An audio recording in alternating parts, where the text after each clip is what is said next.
Corey Brown, Doug Harris, safety on news, I'm sorry. That was the top 5 reception game all time at Ohio State. It's not like a Terry Glenn kind of breakaway guy, but just talk about him a little bit, what he does. Well, he's really has improved. I heard that as well, and it couldn't happen to a guy that's more committed to excellence right now. And the good thing is he's not near what he can be. So very proud of him. That's a earned. I think he has 30 catches already. He's earned that. There's no gifts out there, and he's kind of our guy to go to right now in certain situations. So very proud of him. Bill. Over Bill's statue. How is Braxton Miller's health? How much of a concern does that remain? The fact that he has 23 carries, all the hits he's taken, Well, 8 times. We went through that. 8 times he shouldn't have got hit. So he's scrambling around, throw the ball away. Find the receiver or give the ball. So we're going to go try to win a game.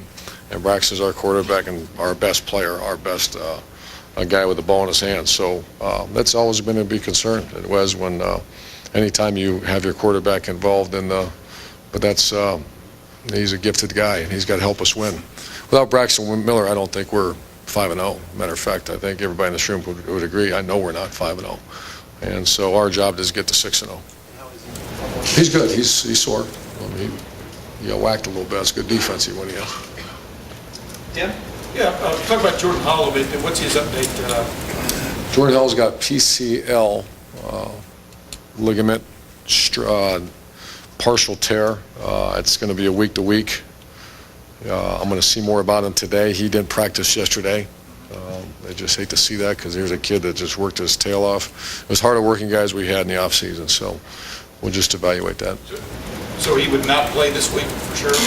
I'd say, was it doubtful, unless something happens. Well, how do you make up for that? Who steps up? Rod Smith and Briante, it's time to go. It's time to roll. You can only watch for so long, right? At some point, you got to go play the game. The good thing is they've done pretty good, Rod and Briante. Austin Ward, ESPN.com.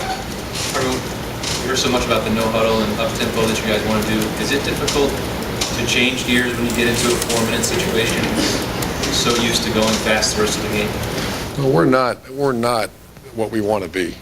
I think that's rather obvious. We're just not built for that yet. And so our job is to go find a way to win a game. And if that means ham and egg and doing whatever we have to do, then that's who we are. So that we're not this high-flying, high-octane offense yet. We're working awful hard to become that. But no, it's not. We practice that, and that's a good issue to have when you have to go pound the ball and get a couple first downs to win. And then what's even better is when you go do it against who we did it against. So to answer your question, it's not hard at all. It's especially if your offensive line plays like the way they did. Had it been that successful when you're in practice? Did you expect you could go out and do that?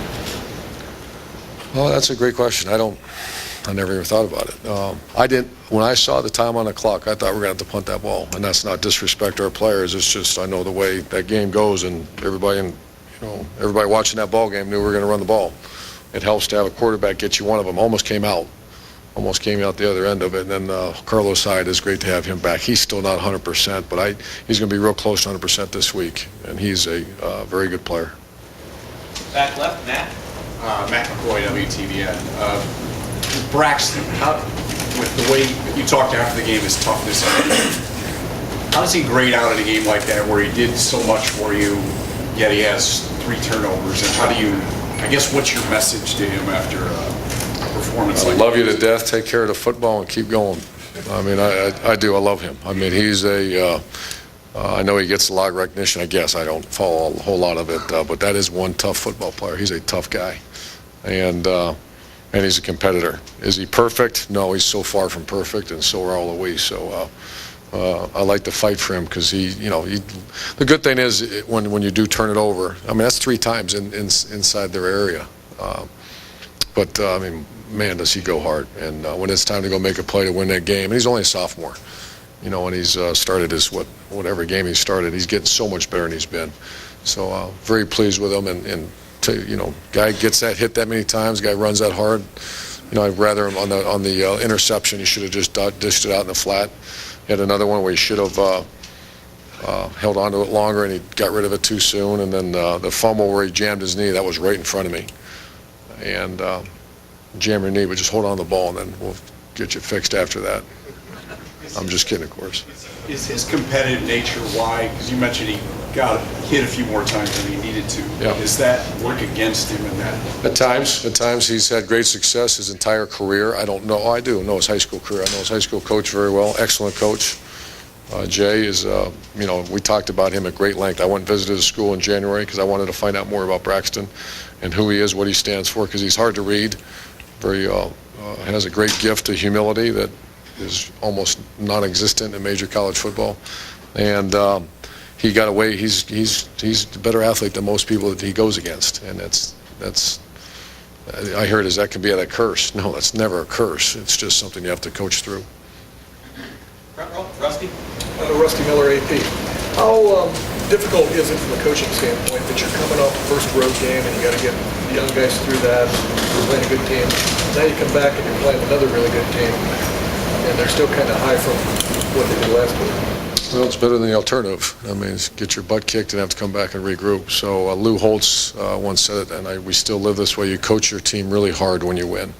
When you lose, it's fragile. If they come in and start throwing things against the wall and raising, when you lose a game, that's not how we coach. We coach real hard when you win. So tomorrow will be as hard a Tuesday as we've ever had, and it's not a punishment. It's just I still feel we can get much better, and we are a very close team right now. And close teams work real hard. Could you talk a little bit about Nebraska? Sure. Dynamic quarterback. I had a 92-yarder. On the one I just flipped on. I haven't watched a lot of them on offense yet. I usually do that on Thursday. Very good defense, very sound. Much different defense than we faced all year. They two-gap their two defensive tackles, very active players. They have one guy that is new and out, 46 or 48, the defensive end that's very active in the pass rush. They've always had a very good pass rusher. And their combination coverages are hard to figure out. They get no drops. So it's all, when I pause the film sometimes, when the quarterback's in the top of his drop, they get no depth. They're just looking to receivers. They're all pattern match. As opposed to zone coverage teams do this, they don't move. They just reading routes. And so we got to be, the thing that's difficult about that, a lot of times your base stuff doesn't work against that. So you have to try some new things. And we're a young, I don't want to say a mature team anymore, but we're young. And that's my head's kind of spinning right now because I just walked out of a meeting room that we're going to have to do some things that we haven't done. And I'm not sure how we'll adapt to that. I'm glad it's home. Dave Biddle? Dave Biddle, Bucknuts. Defensively, you guys seem to bring a little bit more pressure, seem to be a little bit more aggressive. How do you feel about the defense at this point? I know there was that one tackling. Feel great. No, one awful play, you're right. That's the one I remember too, and I got Sabino really good after that. We will no longer see us try to strip. We're not doing that anymore. If you want to strip a ball, go put your face on the ball and knock it out of there. But I love the energy of our defense. I love the fact we played tighter at line of scrimmage. I love the fact that we put some pressure on the corners. Our Everett Withers told me, I think it was 26 times that they were there and no help. And I think you can ask Coach Withers later in the week about that. But it was many more times than we have in the past. Here's the thing to keep remember about man coverage. Your corners can play well, but there's three other receivers or have to be covered by someone. That includes linebackers and safeties. So when you play man coverage, it's not, hey, let's make your corners play man. Okay, what are you going to do with the other three guys? And they showed they can do it. So I like the multiplicity now. I kind of like where we're at as a defense. Middle left, Dave. Urban Dave Braxton played. I think you and Bo Pelini might have overlapped. We sure did. Is there anything that stood out to him when you were there, and what do you kind of know about him? Well, he's from my home, or real close. We're both Northeast Ohio guys. Have a really good relationship with Bo. A lot of respect for him as a player. He was a redshirt freshman, I believe, when Coach Bruce was the head coach here in 1912 or something, wasn't it, Coach? It was 1986, I believe. 87 was when Bo came in. But I got along with him great, and we've coached against each other a couple times when he was at LSU as well. I was at Florida, he was at LSU. Very good coach. What stood out to him as a player? Just a real tough guy, just like his personality is now. Far left, Lori. Lori Schmidt, 97.1 The Fan. Coach, is tackling more about technique or is it mindset? In other words, if both isn't an option, is it more mental or physical? I know what the guy to my far right would say. It's mental. I agree with that, but I also think the fundamentals of tackling is something that we teach. And, I get kind of defensive when people say, well, people don't teach tackling anymore. You're damn right we do. We do a lot. Probably more than any school in the country. And I think there was such an emphasis last year on stripping the ball, creating, because I don't know this, but I don't think we were very good here last year on creating turnovers. So one way of creating turnovers is get your hand there and strip the ball. I'm not a big believer in that. I believe in the way to turn over balls is go put your nose on it. And so to answer your question, I think you interview 100 coaches, they'll give you 50 mental, 50 physical, obviously a combination of both. And they've improved. Further explanation of Tyrone Williams' dismissal, and if you would, are you expecting the inferno you want on Saturday night under the lights? The first one is I'm going to give you that coach speak. It's a violation of team rules. Disappointed with Tyrone's dismissal. And then the second one is we had a little fun with that last night because it's been 20-some years since I've seen that stadium as an absolute inferno. When I was here in 1987, 86. And so I would anticipate a night game in one of the greatest stadiums in college football. It will be an inferno. Plus, you got a 5-0 football team getting ready to face another really good team. So I would anticipate it will be as electric as it's ever been. Tyrone cannot work his way back. He's done. Middle, Marcus? Brandon, I'm sorry. No, Go ahead, Tim, get him. Get him. It's okay, Robert. Coach Brandon Gaston with the Ozone. Since you've gotten here, you've talked a lot about competition, making everything competitive, looking for guys who are extremely competitive. The game Saturday, is that where something like that really shows up in a battle like that on the road? Great. I mean, that's the essence of what we do, and you're darn right. Boy, what about the offense? How about going to win a game? How about someone making a stop, making punt the ball, and then you get a group of guys together led by Zach Bourne. I mean, that's I don't want to call it legendary, but I just love that. I mean, that's why we all do what we do. I mean, I can't speak for every other coach, every other player, but that moment when you force them to punt and you look at the clock, there's 4.5 minutes left, and I hear what I hear, saw what I saw. That's what it's all about. And I'd like to think that we had something to do with that as far as creating as competitive environment as we have around here. All right. Coach, down to Gary TV. How important will the 12th man be on Saturday night? What's your message to the fans, I guess? We'll buy Gene Smith. We'll buy them all a game ball if we find a way to win this one. No, I probably can't do that. Have to do another fundraiser or something. I have a great message that we appreciate what they've gone through the first 4 weeks. We are getting better, and I think they're going to enjoy watching their home team come back home and play hard for them. Far left, Dan? Dan Oak, the Lantern. You mentioned the offensive line, being the player of the week this week. Right. What have you seen just from the beginning of the year through this past week in terms of their progress? Good question. Toughness. I saw toughness. I see a group of players that kind of get beat up a little bit because I like to go after offensive linemen and challenge them quite a bit. I see a coach and a group of guys that unfortunately only got 5. I can't say we have 7, 8. You should have eight of them. We don't. We have 5 guys right now, and Reed Fragel has become an offensive lineman. He wasn't an offensive lineman at first. Who are we kidding? He was a tight end playing offensive line that was trying to figure it out. His last 2 games, he's now an offensive line, an Ohio State offensive line, which is, when you say that around here, that's pretty powerful stuff. There's been some great offensive linemen throughout the years. So those 5 guys right now are locked and loaded. They're together. They're being well coached. And they found a way to rush for 200 yards against a very stout team that doesn't give up much rushing yardage. So that's the group right now that I'm most pleased with. Right middle, Jeff? Jeff Sabota with Buckeye Sports Bulletin. Just wondering, as a guy who was once a young wide receivers coach trying to make a name for yourself, how do you think Zach Smith has kind of handled that role so far this year and how he's coming along? He's doing good. His guy caught a touchdown pass. It's an evaluation-friendly business. He doesn't catch that ball, he's not doing very good. But Zach's been with me for a long time. He's doing an excellent job. I trust him. I know him. He's coaching them hard. And he took, we have one kid with 30 catches. We have another guy that's developed into be a big play threat. You got some other young guys starting to develop a little bit. That's a sign of good coaching. And, like I said, it's evaluation friendly. It's either this or it's this. And so far it's going well. Far left, Doug? Doug Lamreese, the playing. I would like to also say Zach runs our punt block team. We work real hard on that. We finally got a freaking block punter out here. So hope there's some sharks, some blood in the water, and some sharks go after another one. You were talking about you won't be 5-0 without Braxton, which I think everybody can see. Last year in the Nebraska game, he got hurt and things sort of fell apart. Have you watched that game, or have you seen that before, where one guy goes out and it can just deflate a team? Yeah, I remember the classic was the year Oregon had a chance to go play for a national championship, and that one great athlete at quarterback, I can't remember his name, but Dennis Dixon, because he committed to us at Utah first, a great player, and he finished and they lost them all, I think. So that's a concern. You know, what's kind of interesting is he went down in the first drive, and bang, Kenny Guyton goes in. Cool. I mean, I say, hey, Kenny, start taking snaps. He already did. Kenny, make sure you get warmed up. He's already throwing the ball, so he's right in. And that was the same guy that I've mentioned since January. Is probably from here to there is the biggest turnaround. First of all, his life, his everything, the way his demeanor and his preparation is impeccable. If you watch practice film, every snap Braxton takes, you see a man on right behind him with a helmet on, going through the same.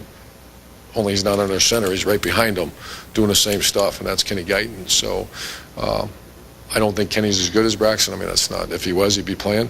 But I think he's a very functional quarterback. And if a guy like Braxton would have to go down, how do you win? Someone else has to pick up that slack, or you're not as good. So you think because there were other times, a couple of times, Braxton got bumped. You could see it seemed like Kenny is ready for that. In the moment, he's not overwhelmed by, oh my gosh, I have to go. No, he's not. And on the road against that team and that environment, you know, it's a little different when you're up by 30 points in the third quarter against someone. And hey, we need you to go in the game. A lot of guys can do that. To do what he did, and 3 plays were in, and he checked one of them. So that tells you how he did it. And the other 2 were up-tempo, no huddle. So that's a game manager.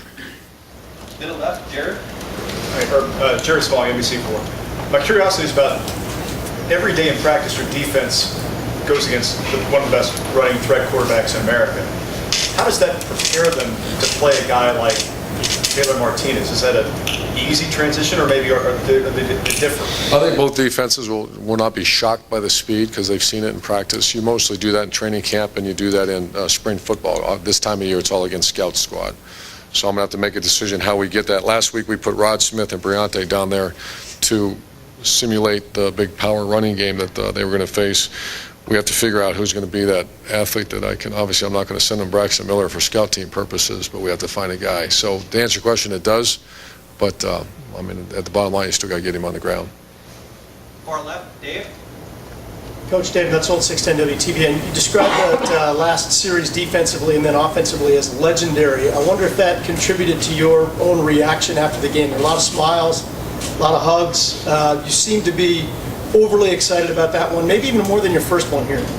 Oh, it was more exciting because I understand the Big Ten Conference. I really understand the team we just played. That was a really good team. I mean, I keep hearing the Big Ten this, Big Ten that. That defense we went against, now that's as good as any defense in America. And to do what our guys did, to take that 4 minutes off the clock, and the way our defense held them, held a kid I saw as one of the top 3 running backs in America to 30 yards. I think that's obvious why. And then something happened over the weekend. I mean, just they came together. I mean, how's your offense? How's your defense? It's good. It's gonna be fine. It's all right. This is okay. No, did your team come together? Are they becoming selfless? Are they doing this for a greater cause? And that might sound a little corny, right, Coach? No, well, that's what college football is when you're dealing with 18 to 22-year-olds. If you can put all the nonsense away and do it for a greater cause, I felt that happen on that day. So. Milestone moment? Would you consider that a milestone moment? That's strong. I like that. Let you know after the next Saturday. Bill? You talked about the offensive line and growing so much. What about the linebackers? How much have they developed? Much better. Shazir's healthy. Sabino it's hard for me to say he's not my favorite player on this team. I mean, he hasn't played a lot. I didn't realize that until I went back and did a little study on it and found out he hasn't played a lot. He's been a classic underachiever. Now he's a leader. He's a grown man. I have conversations with him like I would a coach. I listen to him. I usually don't listen a lot. And I listen to him. And then all of a sudden he plays his best game against a team like that. That shows you his growth. Middle linebacker position, obviously changing the scheme. How much does that make a difference? You'd have to ask Coach Fickle more about that one. I think Curtis Grant is very manageable as well, and he's got to get back in there. But Storm can play better. Obviously, he didn't grade a champion. If he did, he would grade better. He's got to play better. But it's helped. Right here, Ken? Yeah, Urban, just what's your take as you look back, and I don't know if you double-checked the video transfer thing that happened that Michigan State complained about. Was there a problem there? Have you rectified it now? And the first I heard about that was after the press conference. The guy grabbed me and says, "Hey, what about the videotape?" I said, "I have no idea." And I asked my guy, and he said, "I have no idea either." So we got back on Sunday, and I got asked again, so I went and asked our video staff, and they said there was an issue on Tuesday. It was corrected immediately, and that's all I was told. And there was no intent or deception or hiding anything. There's none of that. one other thing I want to follow. There's a video floating around right now that shows a Michigan State player reaching into the face mask and gouging it, or trying to gouge it, Jonathan Hankins. What is the procedure there? Do y'all complain about that? Do you just like... Well, I dealt with that at Florida one time. We had to sit a player down for doing that in the SEC, and I really don't know. I really don't know. That every conference is different. I don't know. I think it gets turned in, and then I believe it's in the conference offices or the team's way of handling it. That will get turned in, you think? Or? I believe we did turn it in. Front row, Austin? When you have those quick throws out to Philly, they maybe weren't 12 catches for 80-some yards, doesn't really look that great. Is it an extension of the running game? You have to kind of skew the numbers a little bit. And he's allowed to make a guy miss once in a while and get more than 8 yards. That's going to be my coaching today, that you can break a tackle, Philly. But that is spread offense. Spread offense, you have to, there's pro style and there's spread. Spread, in theory, our spread is we're going to attack you vertical and horizontal. And our horizontal guy has to be able to shake loose of a couple of those. And he's just not had a lot of experience of it. And we got to recruit. We got to get some more. I need 3 or 4 guys that can do that. When I sometimes say we're not built exactly to do those things, when you watch some of these other teams, when you hit it out there and it's one-on-one, you need to win that one. You can't get tackled for 6 yards. So, is there a number that you think that play should get? I mean, you want to take it to the house as much as you can, obviously, but run play. So what's a positive run is 4 yards. So obviously we wanted 6, or So that's what I do. Yeah, we want to be. We're an on-schedule offense right now because we're just not good enough to take shot after shot after shot. We're an on-schedule offense, and what's on schedule? You want that 2nd and 4, 2nd and 5. You can't handle 2nd and 10, 2nd and 8. It's too hard to get back, and then you're 3rd and 5, and it's not what you want to be in. Middle, top, under. Yeah, Bob Hunter told us this past. Places like this, you go on the road, you're playing a team you're better at home, it doesn't show up. It's when you're playing a team as good as you are on the road, that's when things start to show up. And if that team wasn't together, that team loses that game. No doubt. Well, what about the 4th down? No, they lose that game because it wouldn't come down to a 4th down. And I give a lot of credit to Zach Bourne. Zach Bourne really showed his manhood in that game, and not just the way he played, but the way he did some just leadership. Really did a very good job. Front left, Doug. A couple more questions. Urban, have every team you've coached, have they all come together at some point, or sometimes you go through a season that never quite happens? Absolutely. Very good question. I do that every year. I think in a 26-year career as an assistant head coach, I do it every year. I'm probably giving you too much information, but I think I've had 6 teams, 7 teams, 8 teams that means there's a bunch of average football in there. But that's how many great teams are there. I'm not saying we're a great team. I'm saying we're on the verge. We at least have a chance of going to do some good things together because I felt like they came together. Now, obviously, it's you're a bloody lip away from falling apart, So I understand the what's the word I'm looking for? How fragile it is because look who you're dealing with. But to answer your question, no, absolutely not. Every team doesn't come together. No. Any more left?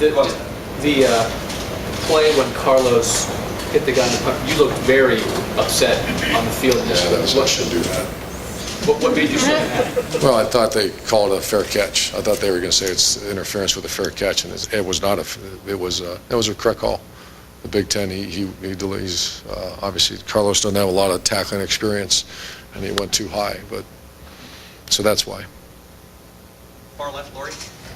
Coach, after taking all those hits on Saturday, is Braxton going to be able to practice like he normally would this week, or is he going to be rested a bit?